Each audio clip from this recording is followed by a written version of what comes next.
Olá, tudo bem com você? Tá lembrado de mim? Eu sou Isabel Marques, pianista e educadora musical, e nós estamos de novo aqui para mais um papo sobre musicalização infantil.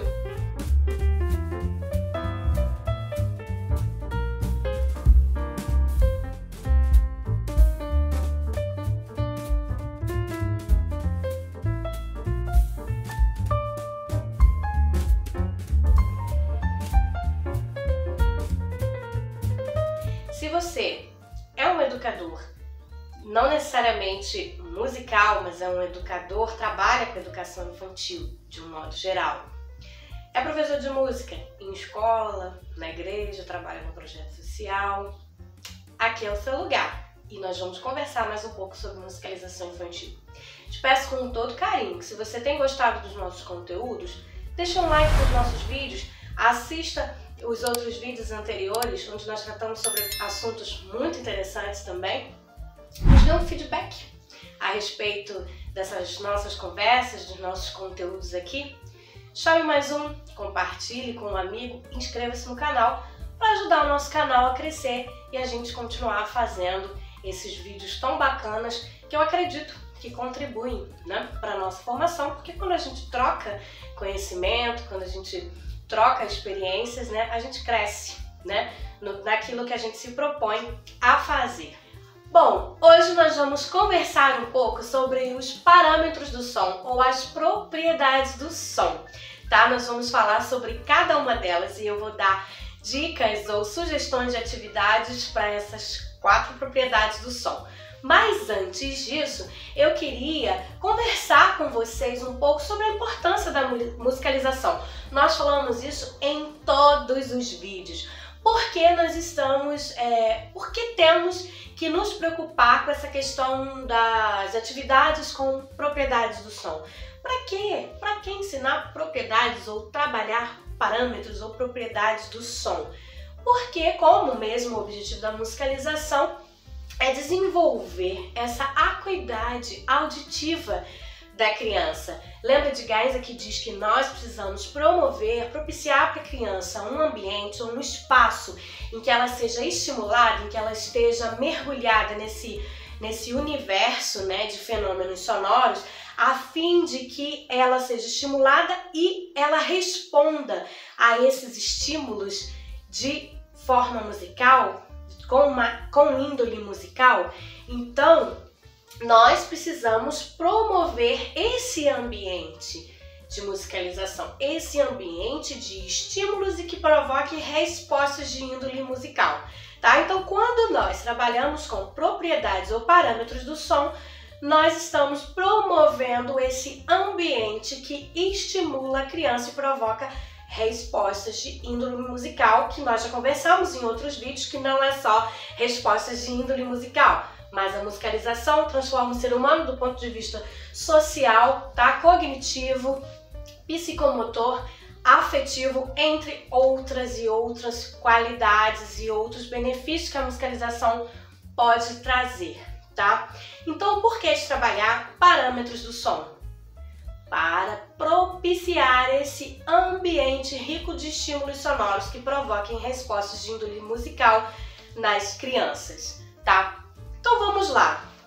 Esses parâmetros, essas atividades, elas vão promover, tá, essa questão da acuidade auditiva das crianças, tá?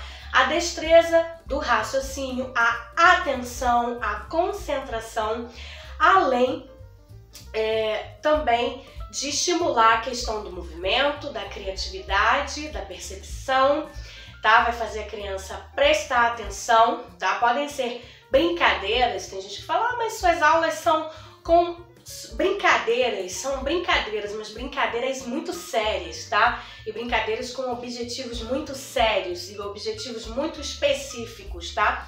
Então, são brincadeiras que vão promover tudo isso, a questão da atenção, do raciocínio, da destreza do raciocínio, a questão da acuidade auditiva, da percepção dos sons, a questão da diferenciação dos timbres, além de estimular o movimento, a criatividade das crianças. Bom, então vamos lá, vamos falar sobre esses parâmetros, né? Lembrando que aqui nós damos dicas, tá?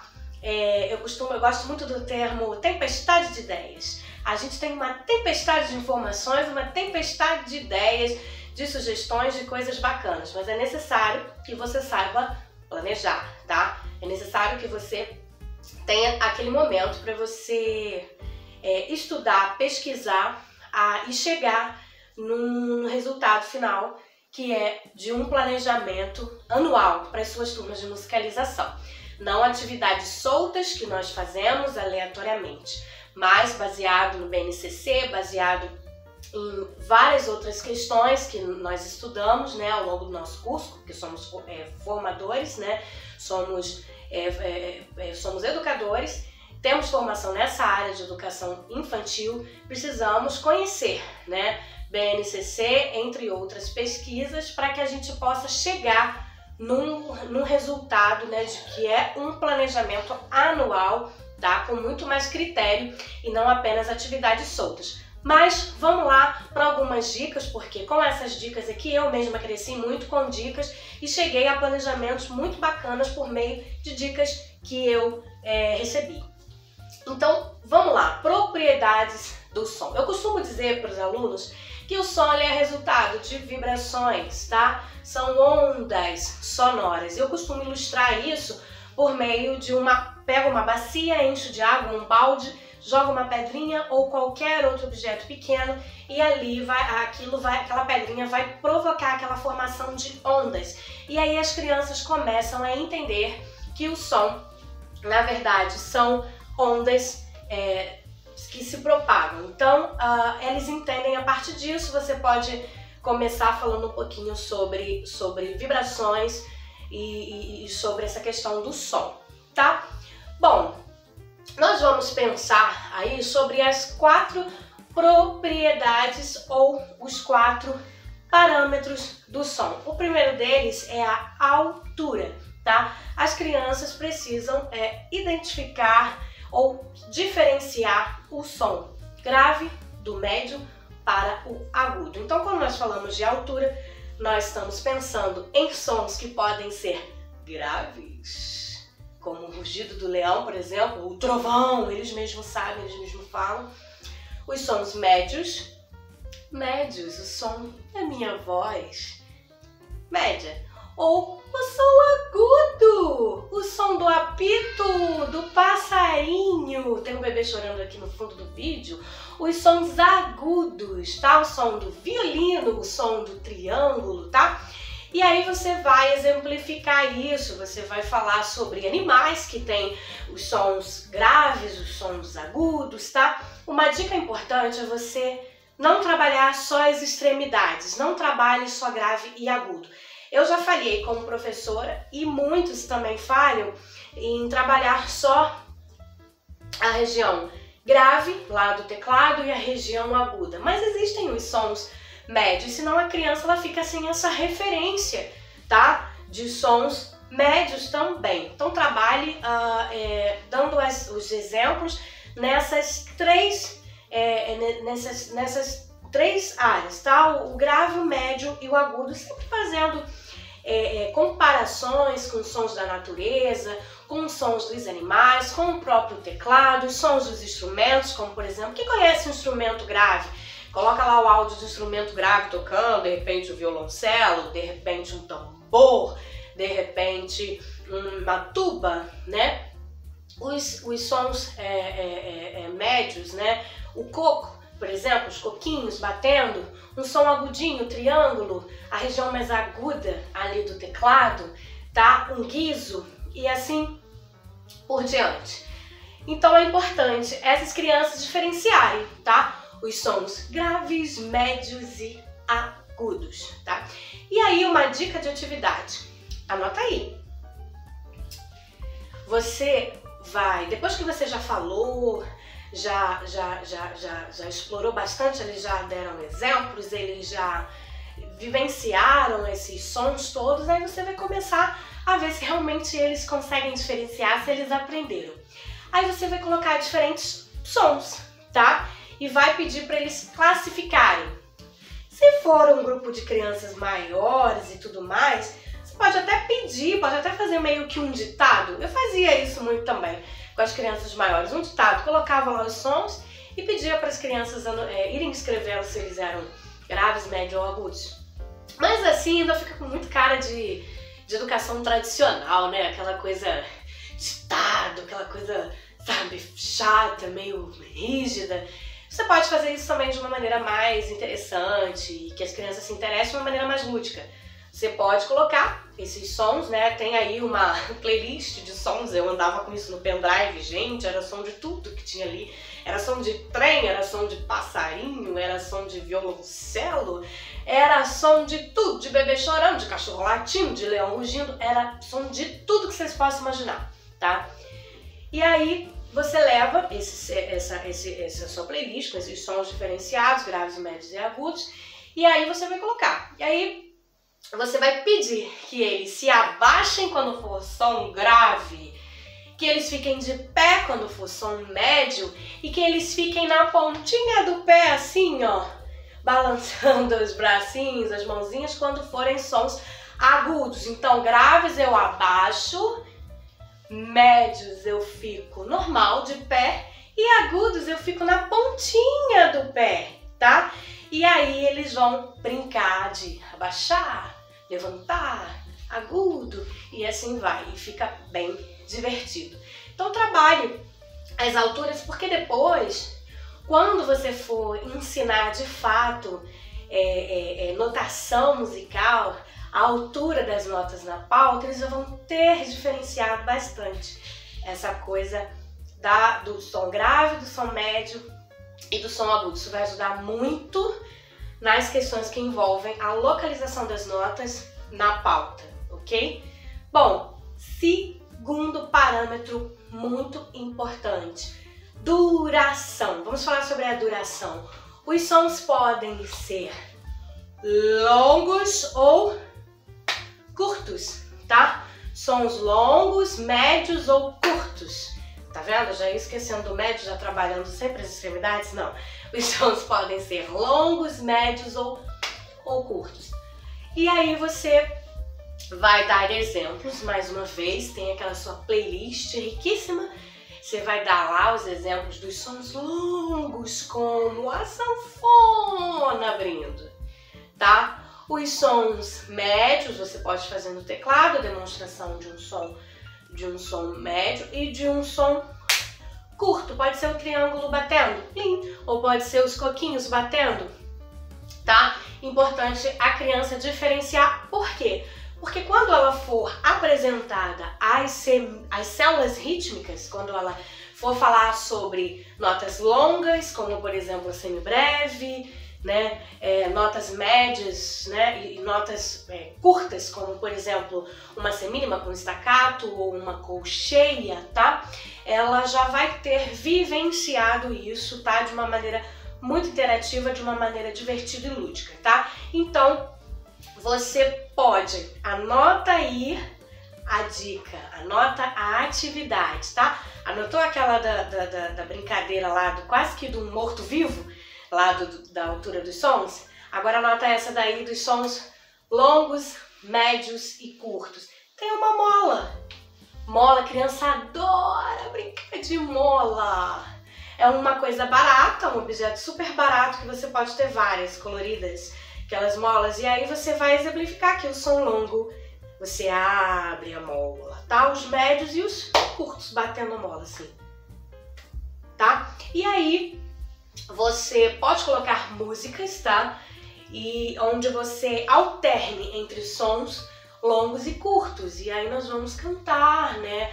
Lá uma melodia, enfim, ciranda, cirandinha, vamos todos cirandar. E aí você pode mexer, sons longos o tempo todo, né? Volta, agora curto, cirandinha, batendo a molinha, tá? E aí você vai ter estimulado essa questão do som de expansão, dele entender essa questão do som longo, expandiu, e essa coisa do som curto, tá? Isso vai ser muito bom porque ele vai conseguir, ele já vai ter vivenciado quando ele for tocar uma partitura, isso já vai estar interiorizado, ok? Essa questão da expansão do som longo e da questão do som curto. Tem uma mola, eu ainda vou fazer um vídeo aqui sobre o que toda mala de professor de musicalização tem que ter.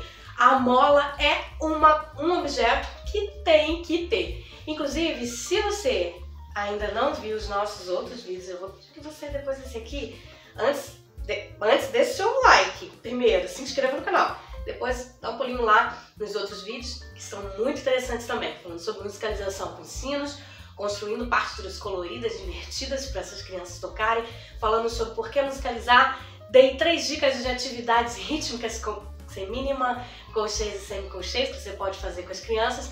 E o último agora, eu falei sobre formações musicais, como montar do zero. Chegou numa escola, não sabe o que fazer, eu te dou algumas dicas sobre algumas formações musicais que você pode estar desenvolvendo, diferentes formações bem interessantes, grupos musicais infantis que você pode montar lá na escola, na igreja, na oficina, no projeto social que você trabalha, tá? Então corre lá, dá uma olhadinha nos nossos outros vídeos que estão muito interessantes.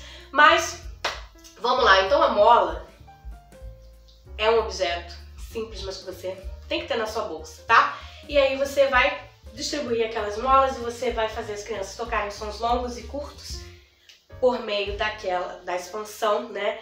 E batendo as molas. Muito bem, e aí você não vai estar trabalhando só essa questão da duração, não. Você vai estar trabalhando a questão do andamento, do pulso, tá? Da precisão rítmica da criança, tudo isso, tá? Numa atividade só.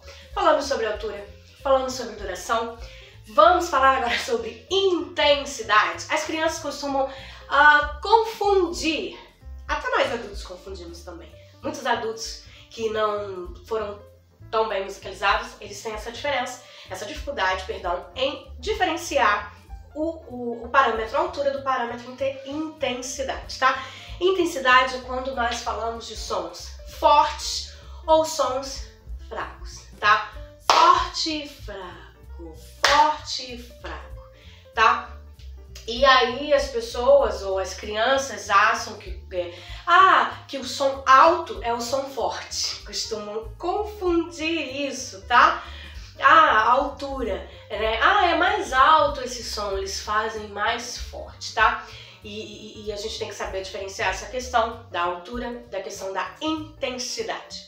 Intensidade são sons fortes, tá? Com mais intensidade, com mais volume, tá? E aí, você tem várias atividades que você pode fazer, você tem que ter lá a sua playlist também, com sons que são fortes e exemplos, né? Exemplos da natureza, exemplos de sons da cidade, exemplos de sons de instrumentos musicais, exemplos das vozes humanas, né?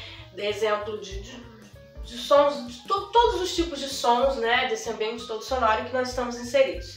E aí na sua playlist vai ter sons fortes, sons fracos, tá? De repente um tambor batendo forte, né? De repente um triângulozinho batendo baixinho, fraco, né? Um pianista fazendo uma performance ali, numa performance musical, fazendo sons fortes e sons baixinhos e fracos, e assim sucessivamente. E aí você pode aí ter várias ideias, né, sobre que exemplos de sons fortes e fracos que você pode utilizar. E eu costumo distribuir, né, lá para as crianças os instrumentos de bandinha, mas se você não tiver, não tem problema. Eu ainda vou fazer um vídeo sobre confecção de instrumentos musicais sucata. E aí você pode ter lá umas latas, aquelas latas de leite, né, as latas grandes de leite, e aí você pode fazer um tambor, confeccionar um tambor, né, e levar para essas crianças, e aí você trabalhar. Aí olha só que interessante, com o tambor você pode trabalhar não só a questão da intensidade, como a questão da altura, porque o tambor normalmente, quando você bate o tambor, tem aquele som mais grave, então você pode trabalhar a questão da altura também com as crianças.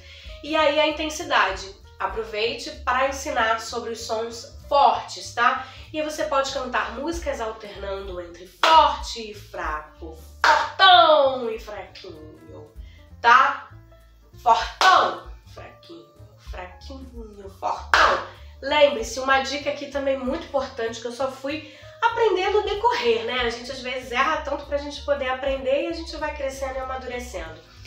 Não se limite, tá? A fazer essa questão do forte primeiro, do fraco depois, porque nós músicos, né, já vamos com uma cabeça já totalmente formatada, já totalmente já com essas questões todas estabelecidas, mas as crianças não, tá? Então, você pode ficar livre preso a essas questões, tá? Porque nós estamos acostumados que o primeiro tempo é forte, por exemplo, no compasso quaternário, o primeiro é forte, os demais são fracos, ou mais ou menos fracos e fracos, né? Fique desgarrado disso, tá? Alterne entre forte, fraco, fraco, forte, tá bom? Porque senão, quando as crianças estiverem lendo outras coisas que não tenham som forte no primeiro tempo, elas vão ficar como, né? Então, faça essas variações, tá? De sons fortes e fracos, mas também de sons fracos e fortes, fracos e fortes, fracos e fortes. E aí você pode utilizar o seu tambor para isso e colocar lá as crianças para tocarem não só o tambor, mas vários outros instrumentos musicais, como as clavas, os coquinhos, o triângulo e etc, tá bom? Então, intensidade, um outro parâmetro do som. Você tá notando aí a brincadeira do morto-vivo da altura? A questão da duração com a mola, fazer as crianças tocarem com a mola, expandindo e fazendo os sons longos ou então os sons curtos. E essa de agora, que foi a questão da intensidade dos sons fortes e dos sons fracos, alternando entre forte, fraco, fraco e forte, construindo de repente aí um tambor, né? Ou outro instrumento, ou batendo na carteira, né? Forte, fraco, fraco, forte. Música é vida, é movimento, e a gente precisa de muito pouco para ser feliz. Eu costumo dizer, você não precisa ter um instrumento, um instrumento de bandinha, uma bandinha completa para você começar. Não, você pode começar com os sons do corpo, com os sons da carteira, né? Com o que você tem aí disponível, e aos pouquinhos você vai convencendo a escola de que precisa investir em uma coisa ou outra, e aos pouquinhos você mesmo vai tendo dinheirinho, vai comprando as suas coisas, vai montando a sua mala de musicalização. Lembre-se que a mola tem que estar lá. Bom, quarto parâmetro, timbre. Olha só que interessante. O timbre, que é essa qualidade do som, tá? Eu costumo dizer que é a cor do som. O som, os sons têm cores diferenciadas, tem texturas diferenciadas. Então, por exemplo, eu tenho instrumentos fazendo a mesma nota, tá? Vou usar exemplo lá, tá? Posso ter 3 instrumentos diferentes aqui que vão fazer a mesma nota, tá? O mesmo lá, na altura que esse lá está, por exemplo, lá 3. Só que cada instrumento, ainda assim, vai ter a sua peculiaridade, tá? O seu som vai ter uma característica, um diferente do outro. O som de um violino, o lá de um violino, é diferente de um lá de um piano, que é diferente de um lá de uma flauta, que é diferente de um lá de uma tuba. Pode estar na mesma altura, mas tem a sua identidade, tá? E é isso que as crianças precisam perceber. Por exemplo, o som da voz da mãe é diferente do som da criança. Daquela criancinha que começou a falar, é diferente do som do pai, é diferente do som da vovó, é diferente do som do vizinho, não é isso? O latido do cachorro é diferente, gente, do outro cachorro. Olha que interessante. Então, os sons, eles têm cores diferenciadas e as crianças precisam entender essa qualidade chamada timbre, tá? E aí você tem que ter lá na sua playlist vários timbres diferenciados de instrumentos e de outros, né? Sons da natureza, sons da cidade, vozes humanas, etc. Para que as crianças consigam diferenciar esses timbres, tá? Todos aí. Então, foram essas as dicas sobre as 4 propriedades ou sobre os 4 parâmetros do som. E aí, eu quero assim colocar para vocês que essa questão falo por experiência, tá? Que essa questão dos parâmetros do som, ele é muito importante, né? Nós já falamos sobre a acuidade auditiva, a concentração, despertar a atenção das crianças e essa capacidade de diferenciar os sons e estimular a questão da percepção das crianças. Mas é importante eu dizer aqui que essas atividades, esse assunto, melhor dizendo, parâmetros do som, ele pode estar, né, em todas as faixas etárias, em todos os planejamentos, de todas as turmas. Tá? Isso não se limita a uma turma específica. Parâmetros do som é uma coisa que eu tô sempre trabalhando, gente, desde o pré, tá, ao jardim lá de infância, maternalzinho. Lógico que serão atividades diferentes, atividades apropriadas para cada faixa etária, né? Você vai mudando aí só as atividades. Porém, o assunto, né, parâmetro do som é algo que precisa ser visto, ser revisto, ser trabalhado, tá? Com todas as tuas turmas de musicalização todo ano, tá? Então, quando for montar um planejamento, veja se tem lá os parâmetros do som na sua lista. E eu costumo trabalhar isso não só na escola, nos coros que eu rejo, nas aulas de piano que eu dou, tudo isso eu tô sempre trazendo as propriedades do som, porque a gente que está nesse ambiente musical precisa desenvolver, né, essa questão da nossa percepção e trabalhar essas quatro propriedades, tá? Nosso ouvido tem que estar bem refinado em relação à altura, intensidade, timbre e duração. Então, fica essa dica para você. Tenha sempre os parâmetros do som em todos os seus planejamentos aí, mesmo de turmas e faixas etárias diferentes, sempre buscando uma atividade que se encaixe a isso dentro da faixa etária, tá? Algo apropriado que as crianças consigam desenvolver, produzir, executar. E uma coisa importante, não sei se eu falei no início do vídeo, mas eu falei, fica aqui de novo, sempre estude, pesquise. Nós somos educadores, passamos tanto tempo estudando, lendo um monte de texto, estudando todos os educadores musicais de primeira geração e etc. Então, vamos pesquisar para fazer essas nossas atividades, tá? Não fique pegando dicas soltas e achando que com essas dicas você vai entrar na sala de aula e você vai dar sua aula, não. É importante que você tenha um estudo, uma pesquisa e chegue ao planejamento anual de musicalização, ok? Foram essas dicas, tá? Lembrando que você é professor, é um formador, tá?